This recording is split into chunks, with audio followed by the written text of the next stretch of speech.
শুভ সকাল বন্ধুরা। আজকে হলো বুধবার আর এখন সকাল 8:30 বেজে গেছে। আজকের ওয়েদার ভীষণ খারাপ।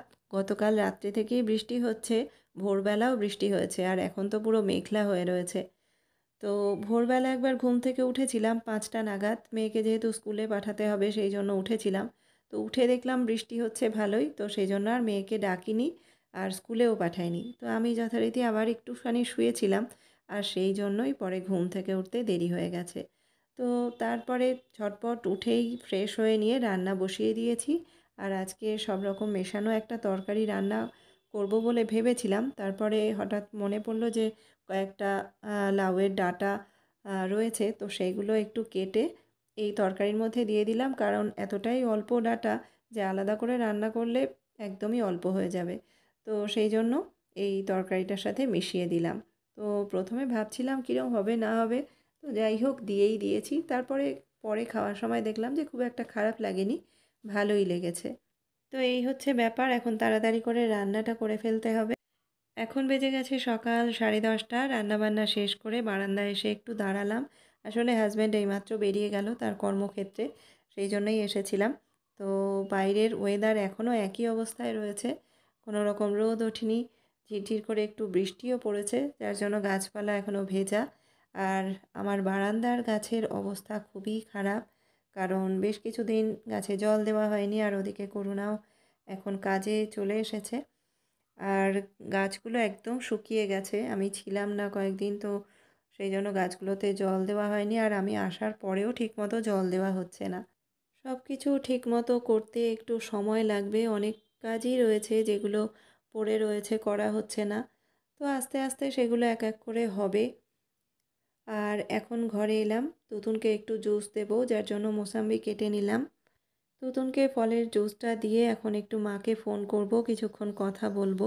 যদিও আমার কয়েকটা কাজ রয়েছে কিন্তু এখন আর করতে ইচ্ছে করছে না। আগে যেমন কোনো কাজই ফেলে রাখতে ইচ্ছে করতো না, সমস্ত কিছু করে ফেলতাম, সব কিছু গুছিয়ে রাখতাম। কিন্তু এখন যেন সেই ইচ্ছেটাই আর নেই। আসলে মন ভালো নেই, মন ভালো না থাকলে কোনো কিছুই ভালো লাগে না। তাই মাকে একটু ফোন করব, কথা বললে একটু ভালো লাগবে। তো এরপর এখন বেজে গেছে বিকেল 4:30 আর তুতুনকে একটুখানি গানে বসিয়েছি। অনেক দিনই এসব বন্ধ ছিল। তো আজকে একরকম জোর করেই বসিয়েছি একটু প্র্যাকটিস করুক। আর হাজব্যান্ডও ফিরে এসেছে। আর এখন আমি যাব কিচেনে, একটু টিফিন তৈরি করব। ভাবছি চাউমিন করব। এত তাড়াতাড়ি কোনো দিন করি না, সন্ধ্যের পরই এসব বানাই, যেদিন বানানোর থাকে আর কি। তো আজকে ভাবলাম একটু আগেই করি, কারণ হাজব্যান্ড সেই সকালবেলা খেয়ে বেরিয়ে যায়। তারপরে যেটুকু টিফিন দেই সেটাই খায় দুপুরে। তো স্কুল থেকে ফেরার পর খিদে পেয়ে যায় যথেষ্ট পরিমাণে। তো সেই জন্য ভাবছি সেই টিফিনটা যখন করবই একটু আগেই করি, তাহলে এখন হাজব্যান্ডকে দিতে পারবো আর বাকিটুকু রেখে দেবো, পরে আমার আর তুতুনের হয়ে যাবে।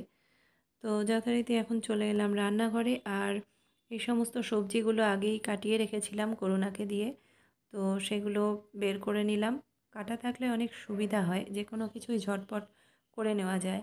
তো একটু গাজর, বিনস, আলু এই সমস্ত কাটিয়ে রেখেছিলাম।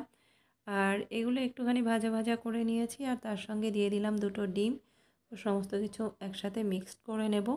আর চাউটা তো আগে একটু সিদ্ধ করে নিয়েছি, তো খুব বেশি সময় লাগেনি করতে, তাড়াতাড়ি হয়ে গিয়েছিল। তুতুন এরকম চাউমিন খেতে খুব পছন্দ করে। ডিম যদি নাও দেই, ভেজ চাউ শুধু করে দেই, সেটাও ভীষণ পছন্দ করে। তবে আমি যখনই চাউমিন করতাম আগে বেশিরভাগই একটু ডিম আর পেঁয়াজ দিয়ে করতাম, যাতে সময়টা কম লাগে, তাড়াতাড়ি হয়ে যায়। কিন্তু ইদানিং ও ওরকমটা আর খেতে চাইছে না। যখনই চাউ করবো শুনি ও বলে এরকম করে করতে, ভেজিটেবিল দিয়ে। তো আমি এখানে ভেজিটেবিলের মধ্যে একটু ডিমও দিয়ে দিলাম, যাতে খেতে আরেকটু ভালো লাগে, টেস্টটা বেশি আসে। এরকম ভেজিটেবিল দিয়ে চাউমিন করতে আমার প্রধান সমস্যা যেটা হতো, সবজিগুলো কাটতে অনেকটা সময় লেগে যেত। তো তারপরে আর চাউমিন বানানোর ইচ্ছেটা আর থাকতো না। তো সেই জন্যই এরকম শর্টকাট করতাম। তো সবজি কাটা থাকলে আর করতে খুব একটা আমার অসুবিধা হয় না। আর এখন যেহেতু করুণার সমস্ত সবজি কেটে দিয়ে যায় রান্নার জন্য, তো এখন আগে থাকতে ঠিক করে রাখি কবে চাউমিন করব। তো সেই অনুযায়ী আগে থেকে ওকে চাউমিনের সবজিগুলো কাটিয়ে রাখি। কাটা থাকলে আর কোনো ঝামেলা নেই, চাউমিন করা খুব সহজ হয়ে যায়। তো এখানে সবজিগুলো ভেজে নিয়েছি আর তার মধ্যে ডিমটাও ভেজে নিলাম। পরে আগে থেকে সিদ্ধ করে রাখা চাউমিনটাও দিয়ে দিলাম, স্বাদ মতো নুন মিষ্টি দিয়ে দিয়েছি। ব্যাস সমস্ত কিছু মিক্সড করে দিলাম, হয়ে গেল চাউমিন। এখন হাজব্যান্ডকে দিয়ে দেবো, আর আমি আর তুতুন সন্ধ্যের পরে সন্ধে টন্ধে দেওয়া হয়ে গেলে তারপরে খাবো। তখন না হয় আরেকবার একটু গরম করে নেওয়া যাবে।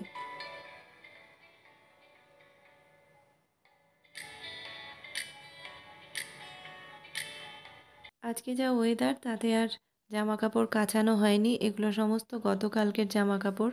শুকিয়ে যাওয়ার পর তুলে রেখেছিলাম, কিন্তু ভাঁজ করে আর গুছিয়ে রাখা হয়নি। আগেই বলছিলাম যেটা, এখন অনেক কাজই থেকে যায়, করতে আর ইচ্ছে করে না। পরে যখন মনে হয় তখন করি। সেই জন্য গতকালকে সারাদিনই জামাকাপড়গুলো পড়েছিল, আজকেও সারাদিন গোছানো হয়নি। তো এখন তুতুনকে পড়াতে বসবো আর কি, তো তার আগে ভাবলাম এখন একটু গুছিয়ে নেই। আসলে যে কোনো কাজে যে কোনো সময় যে কোনো কাজ করতে গেলেই দিদার মুখটা বারবার মনে পড়ে যায়, আর মনটা খারাপ হয়ে যায়, যার জন্য আর কোনো কাজে সেভাবে এনার্জি পাই না। তো যাই হোক, এখন জামাকাপড়গুলো ভাঁজ করে নিয়ে জায়গা মতো গুছিয়ে রাখছি। আর তুতুন এখন টিফিন করছে, এরপর ওকে নিয়ে একটু পড়তে বসবো। ওর সঙ্গে না বসলে ও পড়ায় মন বসাতে পারে না। তো এই যে ওকে পড়তে বসিয়ে দিয়েছি, আর এখন আমিও ওর কাছে বসবো। তুতুনের পরীক্ষারও খুব বেশি দেরি নেই, খুব সম্ভবত সামনের মাসের ফার্স্ট উইকেই হয়তো ওদের পরীক্ষাটা শুরু হবে। যদিও স্কুল থেকে এখনও কোনো রকম নোটিশ দেয়নি, তবে প্রতি বছরই এই সময় ওদের ফার্স্ট ইউনিট টেস্ট শুরু হয়। তো সেই জন্য এখন পড়াশোনার উপর আর একটু বেশি জোর দিতে হচ্ছে। আর পড়তে বসালে কত রকম আবদার যে ধৈর্য ধরে শুনতে হয়, সে শুধু আমিই জানি। তো যাই করুক, পড়াশোনাটা ঠিকঠাক মতো করলেই আমি সন্তুষ্ট। তো মেয়েকে পড়ানো শেষ করে এখন চলে এলাম কিচেনে। এখন রাতের খাবার তৈরি করতে হবে, আর আজকে যেহেতু একটু ঠান্ডা ঠান্ডা ওয়েদার, বৃষ্টি হয়েছে, তো সেই জন্য আর ভাত করলাম না, কেউই ভাত খেতে চাইছে না। তবে রুটিও করব না। আগে যেমন রেগুলার রাতে রুটিই করতাম, তবে হাজব্যান্ডের অপারেশনের পর থেকে বেশিরভাগই ভাত করি। তো আজ আর ভাত করলাম না, আজকে ওটস, ছাতু আর আটা দিয়ে ব্যাটার রেডি করে যেরকম করি আর কি, কি বলবো ওটাকে, গোলা রুটির মতো অনেকটা।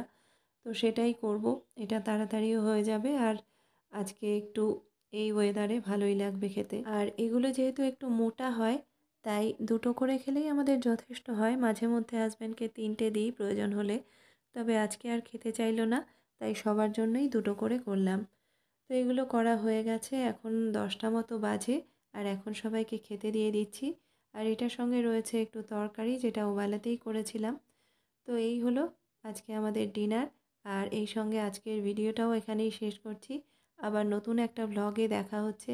ততক্ষণের জন্য সবাই ভালো থেকো, সুস্থ থেকো, আর আমার ভিডিও দেখতে থেকো, আর আমার ভিডিও কেমন লাগে সেটা জানিও।